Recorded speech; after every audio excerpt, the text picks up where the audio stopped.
Hello team, a very good evening to you. It is the beginning of October. It's actually the beginning of a new quarter, Q4 2023. It can only mean one thing. We're about to see all of the house price indices come out for last month, and the first of those is the nationwide. So this evening, if you are watching on the live, we are going to crunch some of the headline data in the nationwide HPI, see what little porcupines they're telling this month. And then if you're watching on the replay, please feel free to answer questions or put your own thoughts as we go through this. I want it to be as live and interactive as possible, even if we're not on the live. So firstly, if you can hear me and see me, give me a thumbs up just to make sure all the tech is working when we are on the live, which it looks like we are. That is fantastic. I hope everybody's brilliant. By the way, we're having thunderstorms here, so hopefully the internet will not be too much affected. Right, without further ado, let's crack on, because I don't want to make this one too long. I want to dive straight into these figures and see what the nationwide has got to say. So, headlines. And I've seen in the media, people take it one way, people take it the other way. Nationwide have come out and said there's been no change in house prices month on month. Okay, so month on month has stayed the same, and 12-month rolling, so when you compare it to this time last year, it's the same as last month. So the 12-month rolling month on month is the same, if that makes sense. So let's just look at those figures. So it's giving us month on month 0, year on year minus 5.3%. But let's look at that glaring error, because I love this seasonally adjusted versus non-seasonally adjusted and how the indices can kind of make up the data to fit their narrative. If you look, and I'm sorry, again, I'm not on the iPad, so I can't zoom in. You're going to have to squint a little bit at the data. For August 23, average house price 259.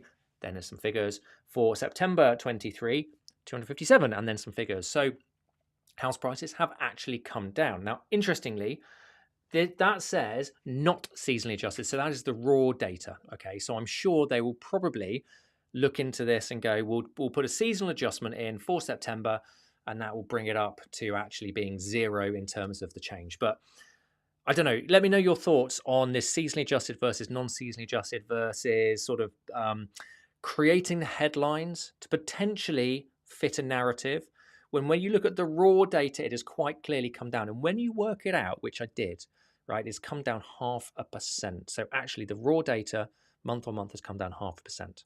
But somehow Nationwide put it out as 0. So that's the first thing to comment on this month's data. So we are still seeing a decline in actual nominal house prices.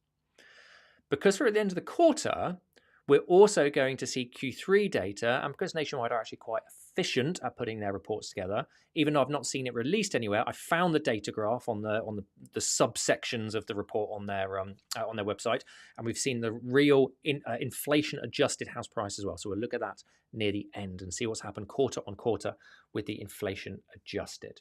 Okay, so what are the highlights that we've got? When you go through the report, and I've just summarized some of the items of the report here, I'm just going to bring this closer to me so I can see it. This is the quarterly change. So annual percentage change when you look at it on a quarterly basis, if that makes sense. This quarter to quarter last year, minus 4.7%. Not a huge annual change. This particular quarter we've just had, 0.7% drop. Okay, not reading too much into that. I think if I remember, we started with a little pop-up of 0.5% at the beginning of the quarter. So the last 2 months have taken us from 0.5% up to 0.7% down. So not a massive amount there. Now, this is where we need to start going into the data and actually understanding what they're talking about. And I know there's one other channel in particular that does this very well. I know a lot of people watch Charlie. I'm moving home with Charlie. And I totally agree with all of his sentiment about actually reading the language patterns that come out in these reports. If anybody does trading, sort of stocks, shares, or invests in large companies, when you're working with public companies or investing in public companies, they have a responsibility to put out annual reports to shareholders. And you can see what's going on behind the scenes when you look at the language that's being used in those reports. Okay, so I see exactly the same when you look at the house price indices. They talk about housing market activity remain weak, with just 45,400 mortgages approved for house purchases in August. Now, here's the big sentence. This is the thing that I really picked up on. It's about 30% below the monthly average prevailing in 2019 before the pandemic struck. So that's ripped out 21, 22, which were big years. Clearly 2020 was all over the place anyway. but 30% drop in mortgage approvals compared to the trailing average from 2019. And bearing in mind, 2019 was not a great year for the property market. Is a fairly significant reduction in mortgage approvals. And for those of you who watch this regularly, you'll know that my narrative very much is that the whole market appears to be locking up, right? Sort of going in some form of paralysis. And my thoughts behind that are, let me just come off this quickly before we need to move on. My thoughts behind that are, because there's still liquidity sitting around in the system, people who got liquidity during 2020, 21, 22 have savings, and therefore the urge to move, or the need to move, the motivation to move is not there. So people are only moving if they absolutely have to. But because of what's happened over the last few years, not everybody has to. It's not like we are in full-on economic meltdown. It's not like we've got mass unemployment and people are struggling. Yes, people are struggling to pay the bills, but there's liquidity still in the system. So actually what it seems to be causing is a bit of a crunch in just the housing market in general. Now, anecdotally, and I'd love to hear other people's thoughts on this as well, on what you're seeing in the market. Anecdotally, I was up in Chester over the weekend. I had a phone call with my estate agent I sell everything with, and asked him how he was seeing the market right now. And he said categorically it's the quietest he's seen it in many, many, many years. His view was there is still money out there. So there are some wealthy, high net worth individuals who are buying things in cash. So sort of £1 million plus houses, if they want to move and they're not so concerned about making money off it or looking as a long-term investment or it's a long-term place to live, if they have liquidity, they will buy in cash. So I think when you look at the nationwide HPI, don't forget it's a lender's house price index. It's only going to be taking a sample of the mortgage approvals. Remember, it's mortgage approvals that Nationwide are making. So it completely excludes cash purchases.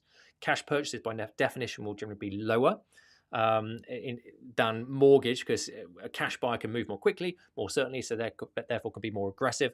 So if anything, right, the market is probably more likely to be impacted more than the Nationwide and Halifax HPI say at the moment. So anecdotally, from an estate agent in the Northwest, things are extremely quiet.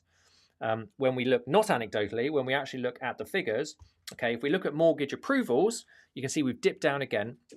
So looking on this graph, you can see just to the end of the graph. If I put my cursor on here, we had this drop off in mortgage approvals post mini budget last year. Okay, then we had that bounce back kind of Q1 this year. As we went into January, February, we saw some confidence return to the market. If you remember, the swap rates were coming down, and actually we had some tick ups in house prices when you look at the Nationwide and the Halifax, and we're seeing it now in the UK HPI, the ONS figures, that sort of tick up that we had in Q1. But we're now kind of falling off again in terms of mortgage approvals. So I think people are starting to realise that this is not just a little blip, and we are in a house price correction, house price fall, house price crash, whatever you would like to call it. Okay, but we are definitely in it, and people are realizing, and I think more sellers are realizing it. So there is just less people moving in the market. Could be, by the way, propping up the market. If we suddenly see a big glut of supply come on, that could well, change that supply-demand curve. It's unlikely we're going to see a big glut of supply hit the market unless the economy really goes to rats. Let's just watch this space, because we've got a long time over the next 12 months before the interest rate rises really filter in. So that's something to look at. I think something, just have a look again, snapshot, God's eye view of what's going on in the regions. Every single region posting year-on-year annual percentage change drops. Northern Ireland is the most resilient right now. North is the most resilient, but it's all across the board. I know we were talking last month about Northeast, particularly, was showing some heat in there. Wales was actually seeing some heat in there as well over the last couple of months, where again, the narrative that I was looking at was money is getting away from lower yielding stuff or more expensive property, finding more value-based property. Northeastern Wales, traditionally more value-based property, but I think that's now being hit. And if you look in Wales, Wales is one of the biggest affected over the last quarter in terms of percentage drop. So you can see now Wales is kind of all the way. It's actually the fourth worst in here behind London. behind the southeast. So it almost looks like that ripple effect. Okay, that ripple effect is now moving up the country. So the initial pain was felt in London and the southeast, southwest. It's now moving up to the Midlands, and we always see this lag. By the way, we all see this ripple effect start in the south, ripple its way up north. When we look at that, so the three biggest losers, okay, in Q3 2023 are the East Midlands, East Anglia, and the southwest. Okay, so if you think southeast and London is where the stone hits the water and it ripples out, next place is going to hit south. Sorry, you probably can't see me if I'm doing that. As it ripples out, it's going to go southwest, it's going to go into the Midlands, and then it's going to push into more into north. So I'd expect to see that ripple flowing through. Okay, what's the next graph we've got to look at? I actually thought it'd be quite interesting to compare it to this time last year. So this was from the nationwide September HPI 2022. So you can see there all of the, we're all in significant increase year on year. So let me just go back up again. Oh, sorry, if I go back up. So that's where we are now. That's where we were last year. That's quite a big reversal. A lot of people say we're not seeing property crash. People saying, where is the property crash? The reason I want to show this is property happens in slow motion, right? Those two graphs are exactly a year apart from each other. And that is a significant change in terms of year on year, from all the regions showing, you know, pretty much double digit or 8 to 12% year on year growth. And now we are sort of meaning 2 to 6% decline the next year. That's, for me, a fairly significant change in what's going on in a year. I'm not worried about that too much. That's how the house prices were going up this time last year. That bottom graph there is the essentially the percentage change. You can see that we pretty much peaked there. What was that, sort of March 22? Looking at that is where the peak of the annual percentage change kind of filtered through. Of course, everything's in lag. So we can now see with the benefit of hindsight, where we look at where we are now from this month's report, how both the north and the south are just firmly entrenched in negative growth right now. And that peak that we saw here, okay, we've just had a nice precipice drop in terms of annual rate of change of house prices. Okay, so the trend appears to be shallowing off a little bit now. So that's where the trend is going, but it's still going down. So we can see we had that big drop off, and then it's starting to ski slope down at the beginning. So are we starting to see some form of easing of the rate of change? I'd imagine so, because we can't carry on with that rate of change forever. We'll be in certainly dire straits, but that rate of change has been considerable in terms of annual year-on-year change. Okay, just before we go into that, into the next graph, I would like at this stage to ask you a favor, to everybody who's watching on the live and everybody who's watching on the recording. I'm on a mission, have a vision to cut through the BS that is pretty rife in the personal development, in the property, in the wealth generational spaces. And my aim is to empower you to take ownership of your financial future. And I do it on this channel. My vision on this channel is to give you powerful, relevant content and training to enable you to make better decisions, what I talk about at the start of every one of my lives. Now, fascinatingly, and I've started looking at all this in the stats, even though we only started this channel in February, we're now having many tens of thousands, this month sort of 40,000 views, but only 0.01% of those views turns into subscriber. So I would like to ask you to help me grow this channel by subscribing to the channel, because the more we grow, the bigger the community is, the more resources I can put into this for you. At the moment, it's just me. I want to start bringing on teams so we can do more regular, give more content, more trainings to help you with your own personal journey, whether it's in property, whether it's in some other form of wealth creation, or whether it's just buying assets or houses.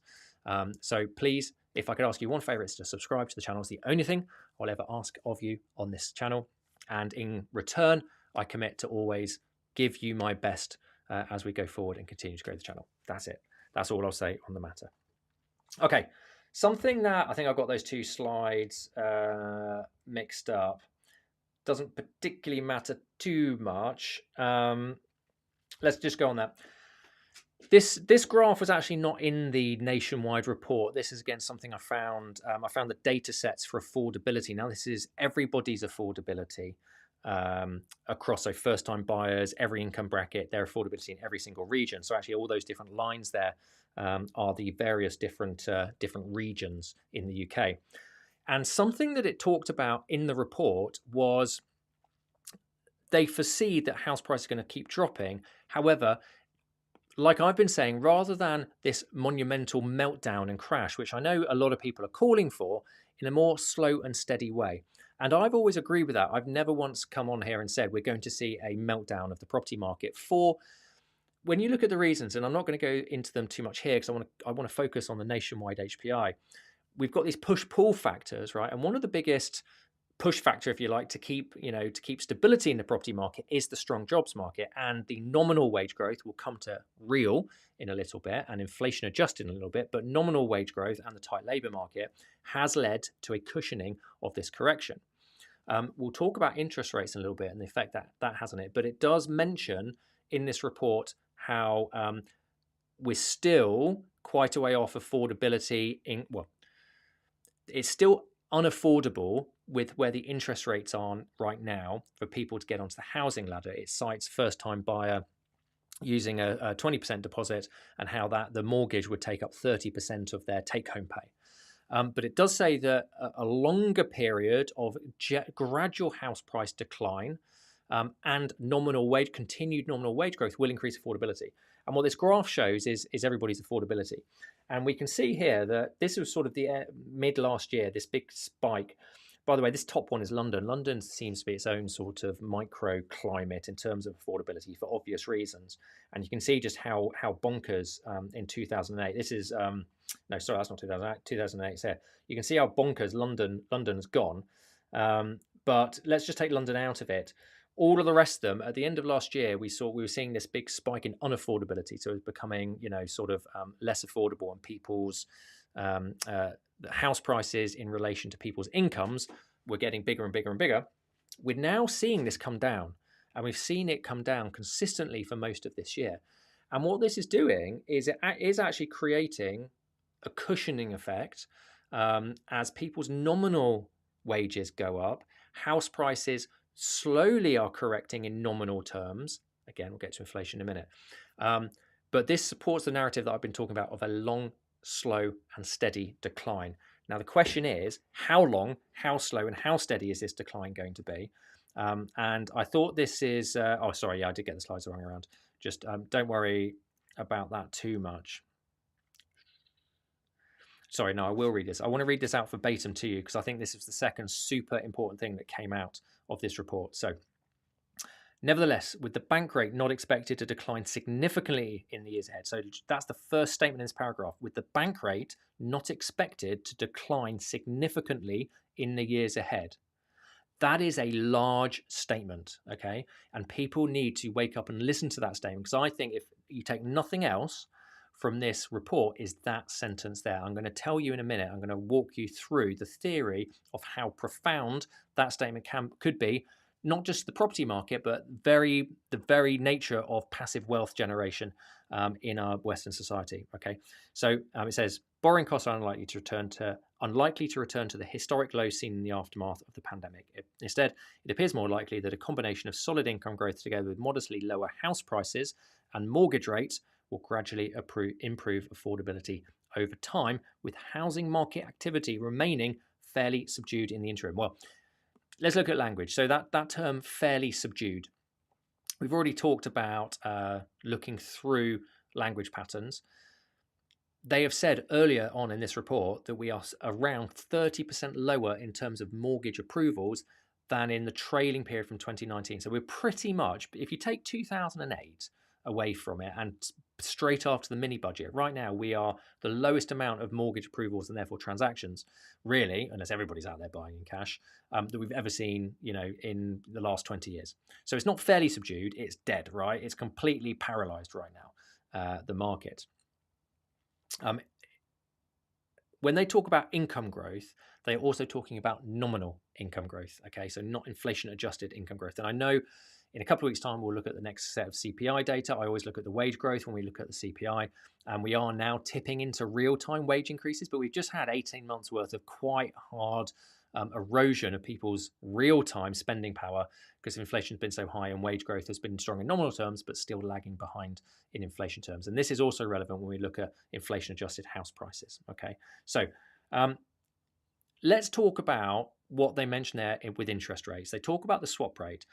And everybody's very focused on the short-term swap rate. Now, if you don't follow this sort of stuff, effectively, the swap rates are how the banks price their mortgages off. So it's them effectively buying, hedging their borrowing from other institutions, right? And they will borrow it at a rate over a certain period of time, and then they'll lend it to us and they'll make their margin. So that's why Bank of England base rate is disconnected to, not completely disconnected, but it's not like Bank of England base rate goes up, all mortgages go up. It doesn't work like that, right? Banks price their mortgages off the swap rate. We can see that we had this huge, horrible spike, very quick spike in swap rates after the mini budget, where the markets went bananas and everything became very expensive, and we were sort of above 6%, I think, for 2-year mortgages. We then got confidence back. It all came down, but we've continued that trend up. If you draw a line, for the chartists among you, we've got a nice line coming, trending up. And then we had where the sticky inflation came out earlier in the summer, and we had another spike up. And actually, you can see on the 2-year swap rate here, it went higher than mini budget. 5-year, not so much. So the markets were thinking it's going to be more of a short-term issue, that inflation is going to be more persistent, and therefore interest rates should have to go up higher in the short term, which is why there is that bigger divergence with the 2-year versus the 5-year. But interestingly, the only ones we look at are the 2-year and the 5-year.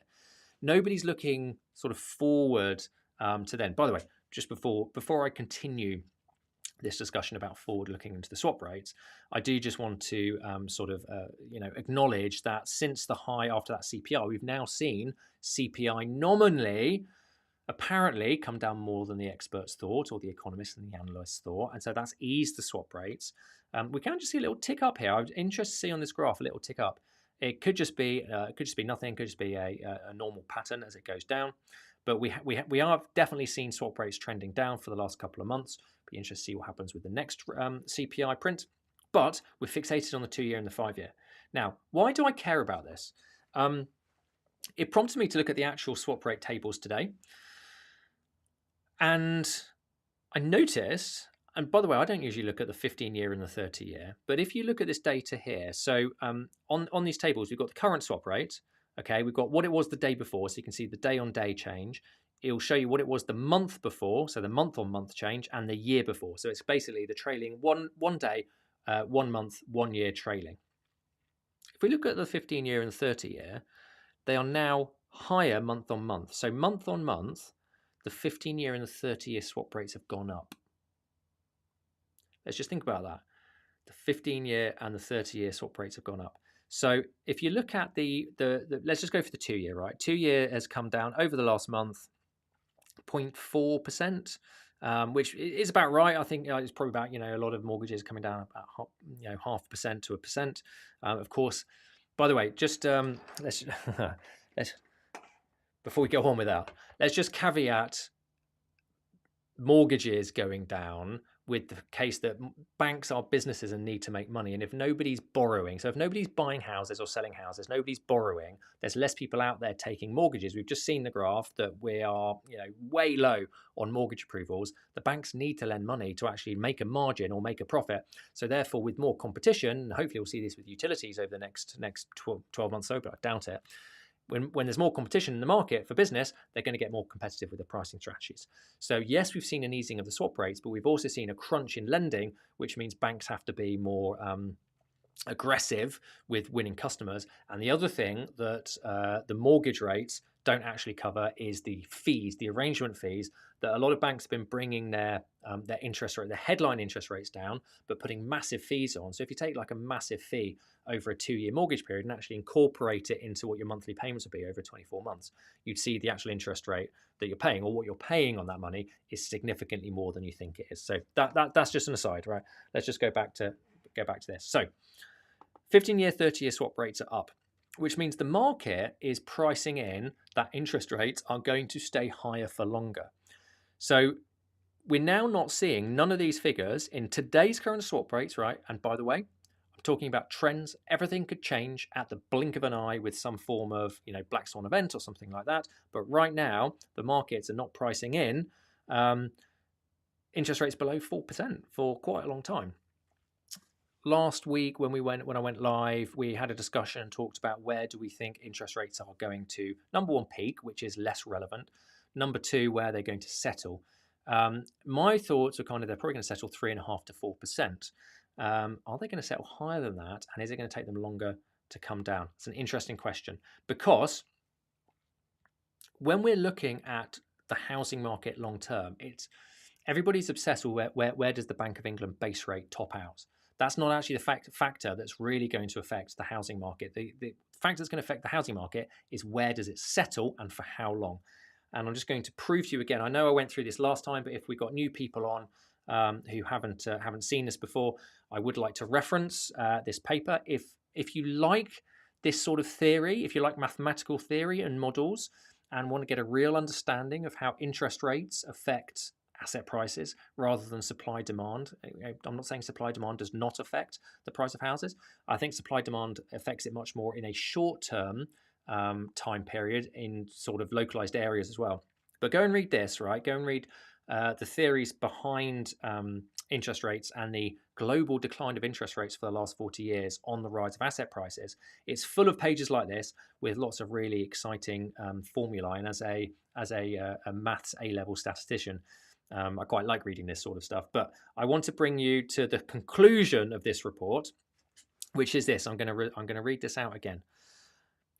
Our results suggest that a 1% change in real interest rates that was persistent could move real house prices by just under 20% across many years. Now, we're not far away from when inflation carries on coming down, even if there's going to be a tick up in October, we'll see. It will come down because that's just the laws of physics, really. You keep whacking interest rates up. At some point, everything's going to break and then it will come down. When it comes down with interest rates high, we're going to get, I think we probably might even already be slightly into, not quite. We're still in negative real interest rates, but it won't be long until inflation is lower than interest rates. We've got real interest rates. And bearing in mind that we started this cycle with real interest rates probably about minus 2.5% to 3%. And we're about to go into positive real interest rates. We've seen probably a swing of almost 3% in terms of inflation adjusted interest rates so far, maybe 4%. The key is, where's it settle? And let's say interest rates settle at 4%, and let's say inflation settles at, let's just say 2%, right? Let's say they hit target. They don't undershoot, they overshoot. Maybe they undershoot, it comes back up. But it hits target, and we've got real interest rates of 2%. Okay, that is a significant difference to where they were, and that will see a long-term compression effect on property asset prices. Not just property asset prices, kind of all asset prices. So that's why I keep wanting to watch not where it tops out, but where it settles down and for how long. And that's what I think is so important. And when you look at the theory on this, if it does what this is a report from the Resolution Foundation think tank talking about interest rates and the effect on the property market, but also on wealth and the transfer of wealth. And effectively what we've seen for the last 40 years with interest rates coming down and assets going up is a transfer of wealth from young to old. Now, I'm going to just come off this for a sec because I'm about to go off on one, I'm afraid, Tim. So I apologise for this because I'm actually taking a real vested interest into this. And I want to give you a little insight in something that I'm spending quite a lot of time thinking about right now, which is when we look at society as a whole, and I don't want to get too existential here, we are talking about the nationwide September HPI at the end of the day. But when we look at society as a whole, there's lots of issues that are and crises that are in our society. And a lot of them can actually be linked back to this wealth transfer from the young to the old with the overinflation of asset prices due to the global decline in interest rates. And when you follow it through logically and you see how this affects our youth, I've got two children myself, mine are 9 and 10.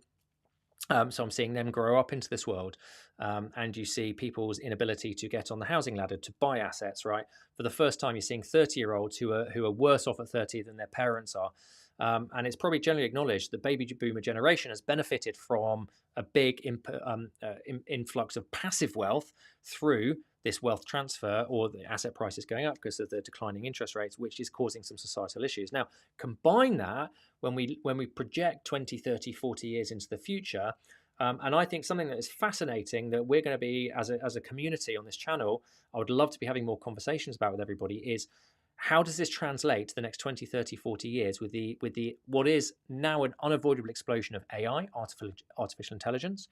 How is that going to be integrating in our society with it replacing certain jobs?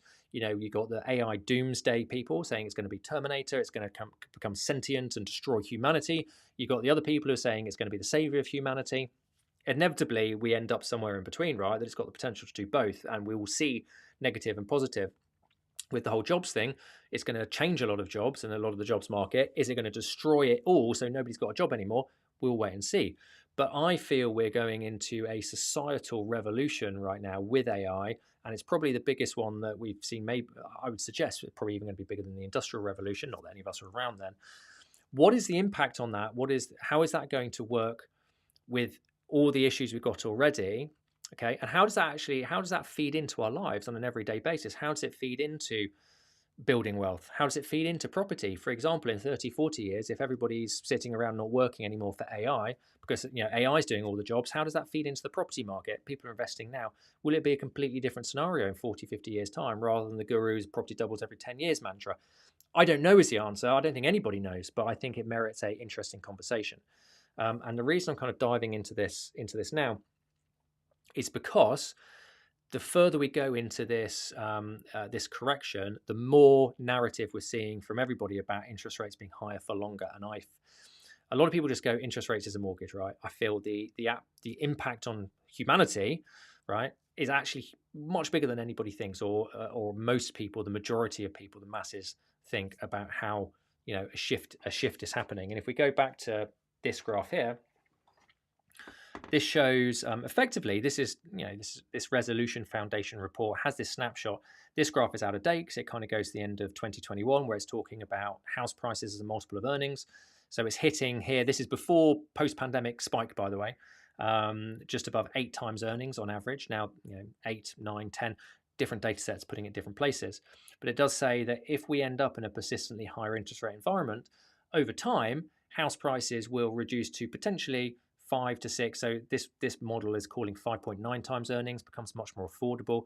Whereas if the interest rates come down and drop down aggressively again, then we'll see those asset prices rise up. And it's saying, if we go back to sort of pre-pandemic interest rate levels, we could be off to 11 times earnings ratio, house price to earnings ratio. And the difference in these things are going to change society. These are two totally different societies in terms of, what our children are growing up to. I think it's very pertinent for all of us to have an awareness of this and where we're going over the next 10, 20, 30, 40 years. So I hope you don't mind. This is something that I would like to be sort of analysing, thinking on, dwelling on, talking in these forums a bit more. That's slightly irrelevant now. Give me a thumbs up, by the way, if that's cool. If we can, sort of talk about that and sort of have a bit more long-term thinking here, because I don't expect this channel to be going in the next sort of 6 to 12 months. I want to be here for a long time, and be working these things out and working out where we are going and how we should be investing our money, how we should be living our lives. Right? There's going to be some big changes over the next, I would suggest, 10 years. So we want to figure this out, and I think anybody who can do that or help do that would be good. Anyway, last thing I'll talk about. So I found it hot off the press this morning. I don't think it's anybody else has put it out there yet. This is the inflation-adjusted real house price graph. So again, if we are quarter on quarter, what was it? -7%. So not a massive drop this quarter in terms of nominal house prices. As I said, we started the quarter with the first month was a 0.5 rise. So since then, it's kind of accelerated away. So we'll see what next quarter brings. But we've still had a drop, and when you think of inflation, it's still above 6%. So 0.7 nominal drop over the quarter, inflation still at sort of 6-7%, means we're going to see real house prices come down again. And the graph here shows that we are still in decline, although not as steep as it was. But in terms of real value, house prices are becoming more and more affordable right now. We are diverging even more from the long-term trend. The red line is the long-term trend of inflation-adjusted house prices. We're not far away, I would suggest, from being to the bottom of that curve, which was kind of 2011, 2012, so about 3-4 years after the financial crisis, where we saw that sort of constant decline. I think we'll probably break that, is my honest thought. And I think house prices will continue to correct real time, even if they're not doing it massively in nominal terms, because we still are in this high inflationary environment. Finally, just to prove that, here's the data. So we are now peak to, so when I say peak, I mean this peak here, peak to trough, sorry, My terminology is all over the place today. I did my 5-hour drive from Chester to Southampton this morning. I had my boys all over the weekend. I was in Rutland yesterday, so I've been out and about, driving all over the place. I'm a little bit sort of all over the place. I apologise about that. Not peak to trough. The last peak to the current real house price, we're 15% down. So inflation-adjusted house prices are 15% down right now, according to Nationwide. I think that is very relevant because, as as an investor myself, you need to understand the real value of the investments you hold. Yes, of course, this inflation is eroding your debt, and that is a good thing. But it doesn't matter that much if your debt costs 5 times more to service, right? So we are seeing those house prices continue to correct in real terms. And that's my thoughts of where we are today with it. Okay, that's my thoughts of where we are today with Nationwide. I'd expect we would see Halifax probably beginning of next week. They usually come out about a week after. And Halifax have a model that's, I think their HPI model is more in lockstep with the UK ONS in terms of the actual model they use to create their indice. So I always think Nationwide's a little bit of an outlier. It comes out first. It's usually a lower value than Halifax and ONS. So it'll be interesting to see how Halifax sees it. Halifax can be it was a bit more volatile last year when we went into mini budget, but then kind of ticked up again. So let's see how that goes. But there we have it. That is October's Nationwide release. Let's have a quick look at the comments. And apologies for not answering them as we go through. I like to try and get the data crunching and the headlines done first for people who are watching on the replay, so they can just go through the commentary and then we can go to Q&A afterwards. So who we got on? We got Sean, and I know I'm going right back to the beginning now. Apologies for that. Evening. Looks like Nationwide may adjust the seasonal adjustment calculations to hide the fall in annual prices. Sneaky. Boom, Sean. You saw it as well. Excellent. We're on the same page with that. Stephen, sorry, when I do this, team, I have to put the specs on because otherwise I just can't read it. Stephen, I'm looking for my son at the moment, know my local market well, and just know where it all falls in. So I just took a few houses as a benchmark and see what happens. I'm a carpenter. For me, they are all bean counters. Use the ONS and just adjust and look at local market. Yeah, so Stephen, I think what you say there is absolutely spot on in your sentiment. I was saying it to my clients last week. So I have a program called Property Cashflow Accelerator. I work with a small group of individuals on there, and I've just been refreshing it all to use a lot more prop tech in the actual sort of training side of it. And there's all these great pieces of analysis tool we can use. Property data is one that I use a lot now. I've just refreshed the program to include property data. If you want to see property data, there is a link in the description to this, to property data itself. Stats are great. Analysis is great. But I say to everybody, you need to understand the gut feel, the human gut feel about what's going on the shop floor in your area. Because we're talking about nationwide, and I don't mean nationwide as in the bank now or the building society. I mean nationwide in terms of we're looking at stats that even on a regional level are still massive regions. Every different place is going to be a totally different micro economy, if you like. And this is all lag. This is still laggy, right? Don't forget, these are not completions. The Halifax and the Nationwide indices are based on mortgage approval. So you could get a mortgage approval and then the deal could still fall out of bed. That property doesn't actually have to transact, right? So not only do we have lag in the system, we also have the fact these are not actual transactions. These are just mortgage approvals that this data is coming from. So I can tell you categorically that if you're out walking the streets, speaking to the agents, speaking to vendors, you will know with your gut feeling, it's the human part, it's the limbic part of your brain, okay, which has that gut feeling. It's a model that is built up from your whole life. And the more you do it, the more accurate a model you're going to have. And therefore, you can make better decisions. It's why I do this channel.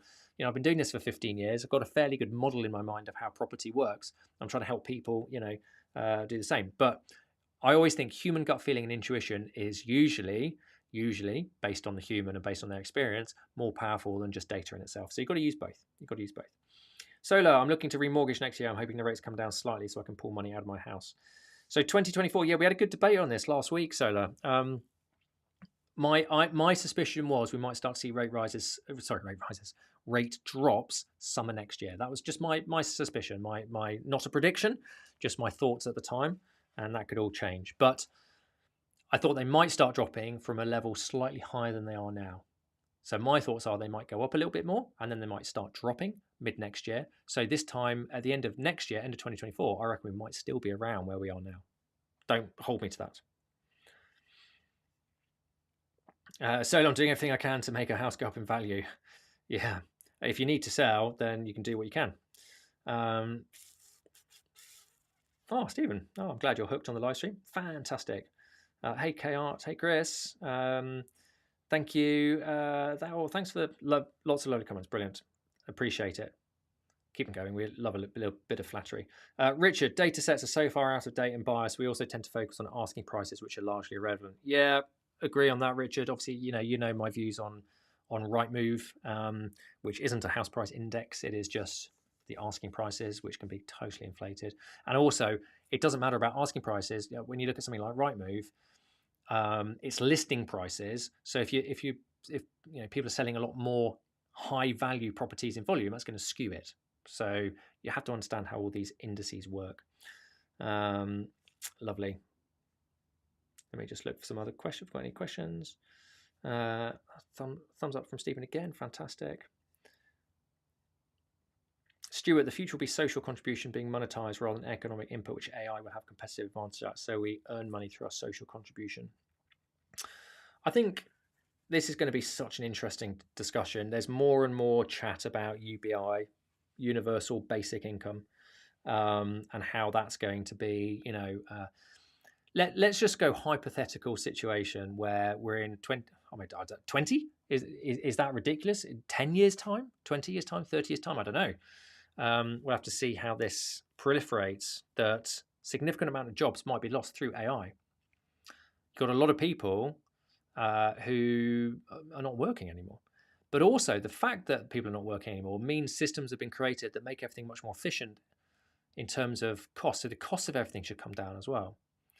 And there's interesting advancements in things like, solar power, battery storage, where actually the cost of energy. So we talk about all this green stuff, and I'm going to go on another video talk about, Rishi's pre-election U-turns on trying to get some vote winners from their normal demographic. Like, let's go on the side of motorists and let's get rid of all the green stuff. And that'll clearly be their sort of runway into the next election. Let's just forget about the economy for a minute. Let's just get rid of 20-mile-an-hour zones, which I don't disagree with, by the way, potentially.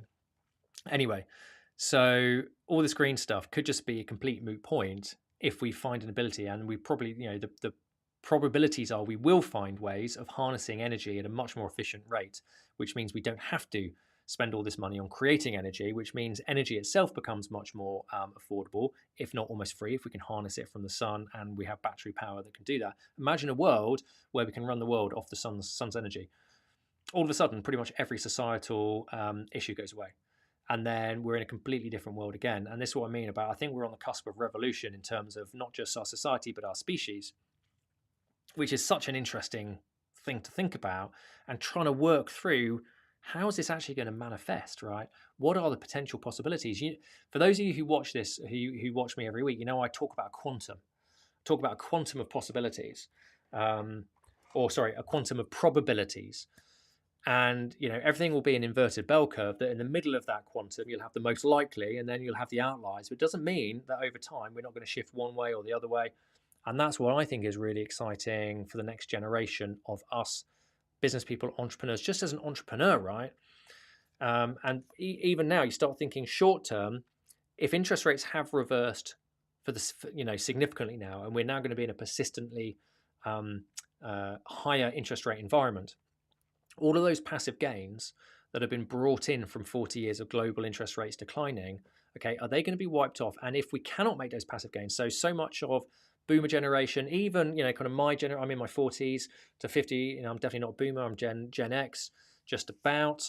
Definitely not millennial, definitely Gen X, which is a small little cohort, right, before boomers, but certainly my generation as well. Have we benefited from that passive gains? If that all goes away, how do people create their wealth? Is the answer, do we have to go out and be more active again?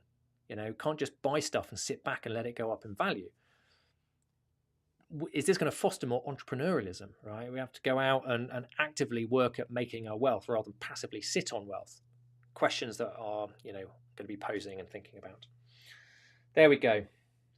Oh, God, blimey, sorry, we've got loads of questions. It's still going. This is cool, team.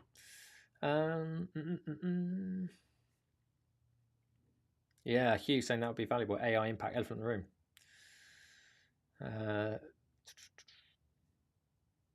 Stephen. Yeah, Matt saying we're so far off the trend line for real price now, 23%, nearly as low as any time since 1975, and around the same as 96, which was then soon to be a vintage buying period. And this is, I agree with you exactly, and this is why I am buying. There's still, I'm not saying we're not going to see a 30% nominal price correction in the UK housing market. I just don't see it as a high probability on the quantum of possibilities. I know it gets clicks saying, and look, I get it, right? I'll probably put out a video this week or next week saying, property prices 15% down. I'll be honest, it gets clicks. And you've got to get clicks to get the eyes, got to get the eyes on to develop the relationship, to develop the community, right? So it's kind of a means to an end. I've never been here calling for a 30% nominal price dip. I've always said that I reckon we could go peak to trough 15 to 20%. Please don't hold me to that in 3 years' time if we're like 14% or 21%. But I just don't see a 30% nominal price drop in the next sort of 12, 18 months. I know there's a lot of my comrades on YouTube who feels like they're drumming for it, they're beating for it. I also feel I also hear the property bulls who are like, look, it's just going to reverse and keep on doubling every 10 years. That's also, I would say, over here on the quantum of possibilities, like really low. I feel we will have a long, shallow correction, okay, mainly fueled by persistently higher interest rate. When you look at real-time house prices, they are looking cheap, right? And it will start bottoming out because people's affordabilities are increasing. So we're now seeing wage price growth in excess of inflation, if that stays or not. The thing that would trigger it, right? So let me just put a caveat on this. The thing that would trigger a full-on market melt is if the economy goes to absolute rats over the next 12 months. And that is a possibility. We could see full-blown recession, mass unemployment. That is a possibility. But when you look at the trend lines, it's less of a probability. Okay, the trend lines, we've got a softening labour market. We do. We've got vacancies coming down, but they're vacancies that weren't being filled anyway because there's not enough people in the labour market. We do have a fundamental supply shortage of skilled labour, for example. Interestingly, let's work that through until we go to AI. What's that going to bring in? Skilled labour. Do we need it anymore? No. Interesting. What do we need? I don't know is the answer. We'll think about that more. But I agree. Look, I think next year I felt bottoming out. Maybe we continue very shallow decline, but it will be bottoming out. Everything bottoms out. I don't think it's going to go up though after that. I think it's going to sit there. So it's accumulation phase. I've said for a while, if you're into property, if you're buying property, next 2 years, I might even extend that out 3 years. I feel it's an accumulation phase. There we go. Catherine would love to hear some branch out videos on the AI social aspect. We'll do that. Oh, also in Southampton. Fantastic, Catherine. Always happy to meet up with other people in Southampton. I'm about to move back to Winchester. Right. We've been on for almost an hour. I'm going to call it a day, guys. And probably go live when we see the Halifax and see what Halifax says, see if it agrees with Nationwide. But in the meantime, I will look at some of these sort of deeper issues and have some sort of pre-recorded, thought-provoking pieces that I think might be quite interesting. It's been a pleasure. As always, please support the channel. I'd love to be able to put more resource into this. We're still early stage. We've still only been going for 6 months or so. I know we're growing really, really well for the size and the age of the channel. But look, I want to bring more to you, help you more. As I said, that mission is to empower you to take ownership of your future, whether that's your future financial, future lives, whatever that is, take ownership. So I'll see you on the next one, team. It's been a pleasure as always. Take care.